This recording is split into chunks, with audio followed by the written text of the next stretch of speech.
Welcome to an exciting day to talk about business activities all around the world. It's Business 360 and my name is Blyden Ukem on Spectrum TV. In today's Business 360, we'll be looking at the big stories beginning from events unfolding regarding the World Oil Map. The World Oil Map is being redrawn by rising Russian flows to Asia. The global oil map takes a different route amid the impact of Western sanctions, channeling more barrels from Russia to Asia's largest economies, with China also taking crude from Iran and Venezuela.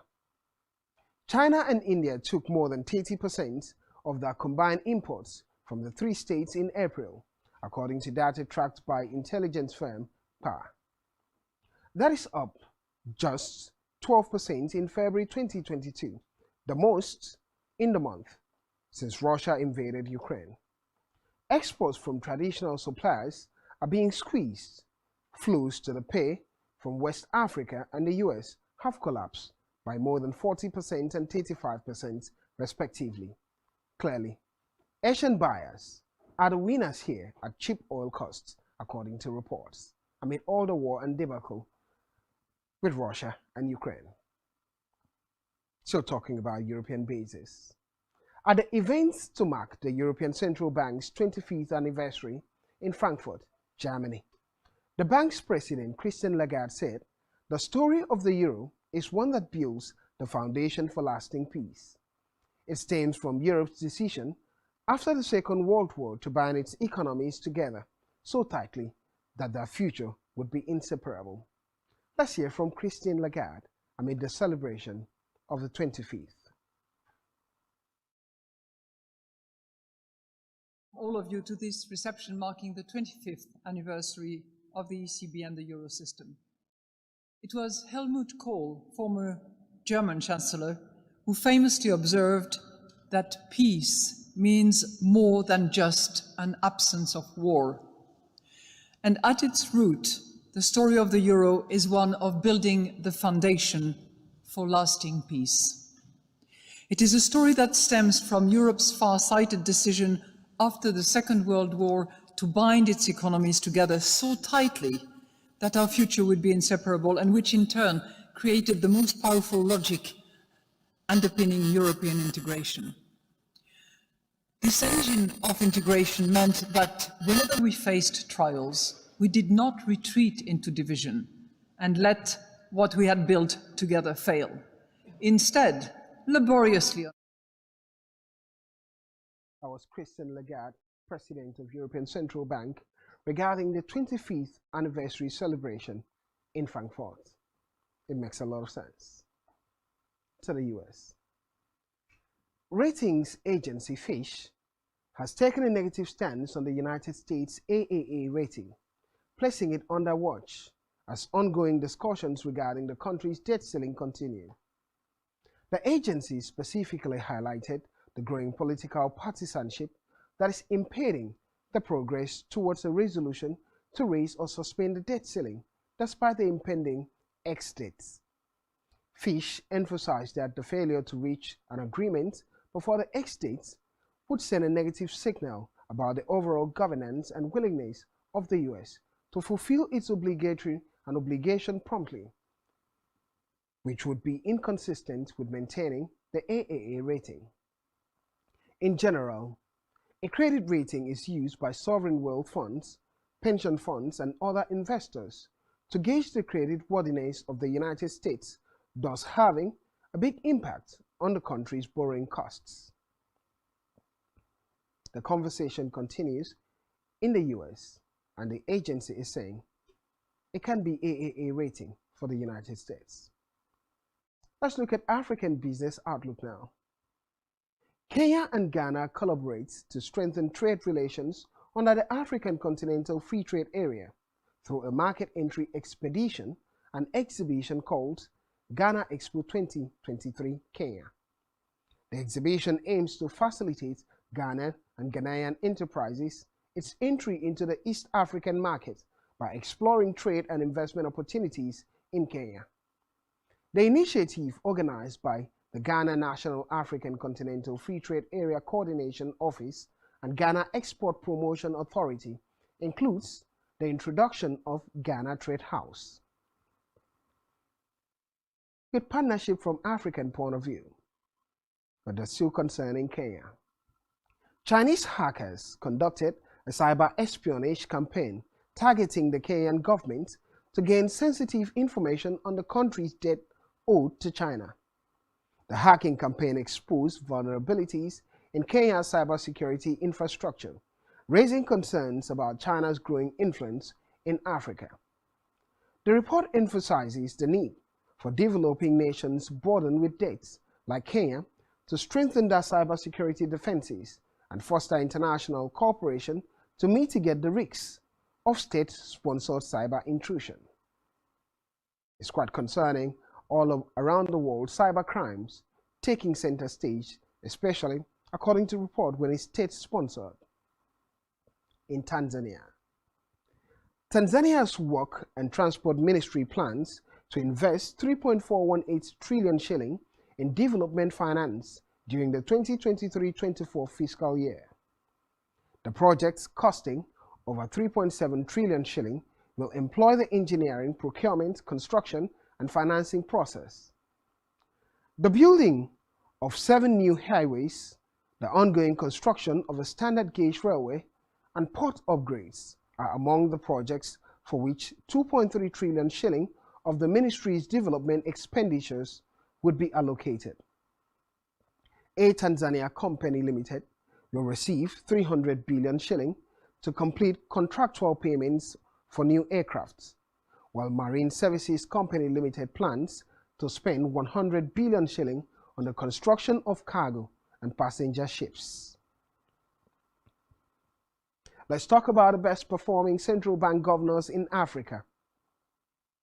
The central bank, or the central banker report cards, published annually by Global Finance since 1994, grade the central bank governors of 101 key countries and territories, including the European Union, the Eastern Caribbean Central Bank, the Bank of Central African States, and the Central Bank of West African States.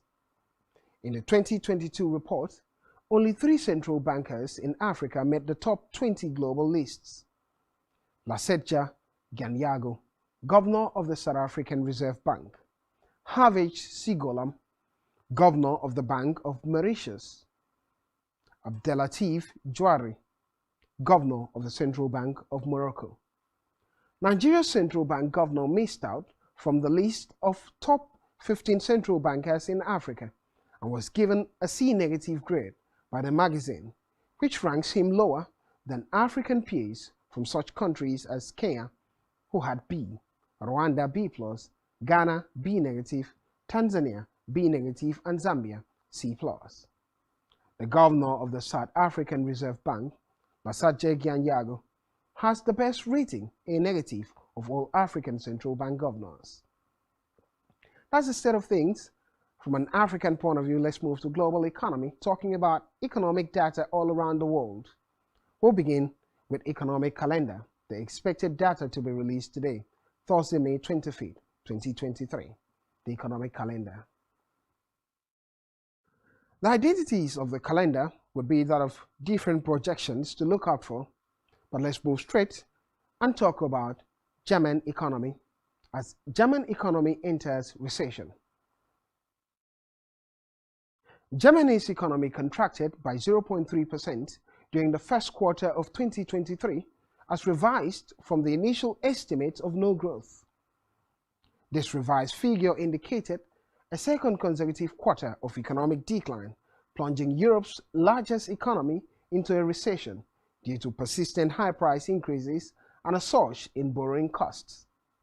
Household consumption shrank by 1.2% as consumers reduced spending on various categories such as food and beverages, clothing and footwear, and furnishing. Additionally, there was decline in the purchase of new cars, potentially influenced by the discontinuation of grants for plug-in hybrids and reduced grants for electric vehicles at the beginning of 2023. Government spending also saw a significant decline of 4.9%, while fixed investment showed a strong rebound of 3%, driven by construction and machinery and equipment. Finally, Net exports contributed 0.7 percentage points to the GDP as exports increased and imports decreased. It would be a good time to look at the charts indicating Germany's GDP growth rates. The charts. The chart identifying Germany's GDP growth rate has shown the event unfolding over the quarters. As of July 2020, it fell at the close of that quarter to a negative 9.5%, but it went back up to 9% upward. As of January 2021, it was a slow growth in Germany at 0.6%, July 2021, 1.9%. As of January, there was reasonably no growth in the economy of Germany, but went back up to 1%. As of 2023, it had shown a negative growth at the fourth quarter closure of December moving to January, and now still a negative growth the next quarter, 0.3, putting the German economy in recession. Quite concerning from the point of view of Europe, regarding the fact that Germany is the largest economy in Europe. In Nigeria, the Central Bank of Nigeria raised its benchmark interest rate by another 50 basis points to 18.5% in a decision announced on May 24, 2023, as widely expected. It marks the third consecutive rate hike so far this year, bringing borrowing costs to their highest since the monetary policy rate was adopted in 2006. The decision was driven by continued upside risks to the inflationary outlook and the further acceleration of inflation through April. The headline inflation rate in Nigeria accelerated for the fifth month to 22.22% in April 2023, its highest in almost 2 decades, from 22.04% in the prior month. Let's hear from Nigeria's CBN Governor, Godwin Emefiele, regarding this.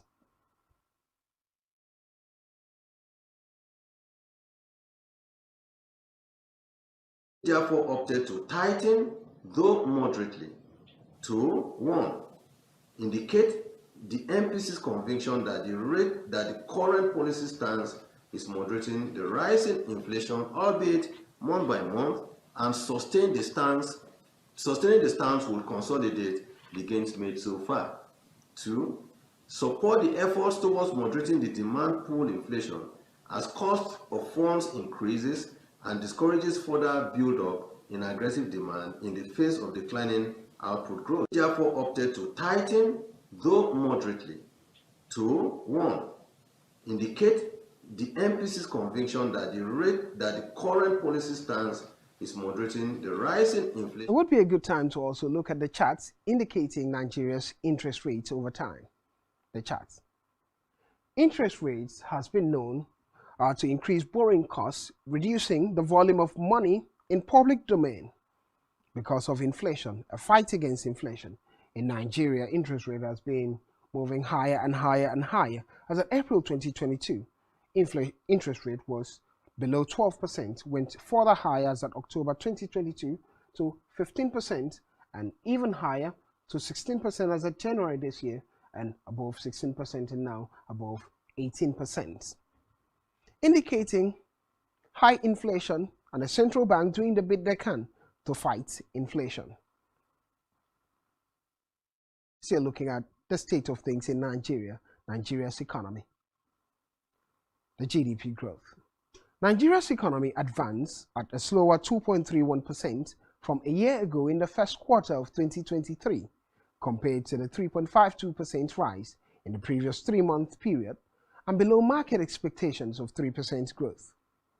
This marked the 10th consecutive quarter of growth, although the expansion was considerably weaker compared to the prior period, partly attributed to the adverse impacts of the cash crunch experienced throughout the quarter. Despite a deceleration in growth, the non-oil sector continued to be the main catalyst of the country's economic expansion at a positive 2.77% against previous standing of positive 4.44% in the fourth quarter last year, boosted by services, a positive 4.35%. The biggest contributions came from telecommunications and information services at a positive 11.71%, finance and insurance plus 24.93%, and transportation and storage plus 9.36%. Meanwhile, the oil sector contracted at a slower pace at a negative 4.21% against negative 13.38% previously. The average daily crude oil production stood at 1.51 million barrels per day in the first quarter, up from 1.34 million barrels in the fourth quarter of last year and 1.49 million barrels a year ago. Let's look at Nigeria's GDP annual growth charts. Looking at GDP's postulation in the country according to the National Bureau of Statistics in Nigeria, it was at a decline of negative 6.1% in July 2020 and began to be consistent then at a negative level before moving higher 0.11% in January 2021, further at 5% in July 2021, as a January 2021 growth level was at 3.98%, July 2022 3.54%, and January this year 3.52% before a slowdown in the growth level. The annual inflation rate in Ivory Coast stood at a 4-month high of 5.2% in April 2023, unchanged from the previous standing the previous month. Main upward pressure continued to come from prices of transportation in March and food and non-alcoholic beverages, notably fish and oils and fats. On a monthly basis, consumer prices rose by 0.5% in April after a 0.4% increase in the prior month. Let's also look at a chart indicating Ivory Coast inflation rates. Quite concerning from different angle. Inflation rate, the charts. As of July 2022, inflation in Ivory Coast stood at 5.4% before moving higher to a peak point of 6.3% and 6.2%, indicating higher cost and higher standard of living and a weakness in the currency of the country. But inflation began to slow down as of January 2023 to 4.8% before going slightly higher upward to 5.2% in April, indicating some balances in the economy of Ivory Coast. It would be a good time to look at the commodities, beginning with metal markets. Gold sinks below $1,960 after Wednesday's hawkish FOMC minutes. Todd Colvin has more on this. Let's hear from Todd. 1988, settling very much near the bottom of that range, holding at around 1960 late in the afternoon. The dollar 1988, settling very much near the bottom of that range, holding at around 1960 late in the afternoon. The dollar was stronger, treasury yields were higher. We had a hawkish tone on our FOMC minutes today, although they didn't talk about any imminent changes in rates. The market continues to are priced at about 40%. So ultimately, we're seeing gold prices come off and today getting down to as low as 1958, ending the afternoon around 1960. Let's see what the standings are regarding the metal market this morning. Let's move to the commodities and see the price of gold, silver, copper, and the rest. Gold price after yesterday's fall is at $1,961 per ounce, gaining 4.5 points. A slight volatility in the market this morning, a 0.23% appreciation. For silver, it's $23 per ounce. Copper, a little here, a little there, $3.5 per pound. And steel, 3,460 Chinese yuan per ton is the price, dropping 78 points this morning, a negative 2.2% decline. Iron ore, a little here, 3.5 point drop, a negative 3.4% decline. Let's look at the price of the agricultural market. What the standings are for the agricultural market. The price of soybeans. Soybeans price 1,319, dropping by 5.5 points, 0.42%. For wheat is $605 per bushel, dropping 0.26 points, a negative 0.04%. Lumber 496.5, and the standings makes a lot of sense. Let's look at the price of palm oil then. 3,494 Malaysian ringgit per ton, upward by 84 points, a 2.47% increase. Let's look at other markets and the standings in this one. It would be the foreign exchange market.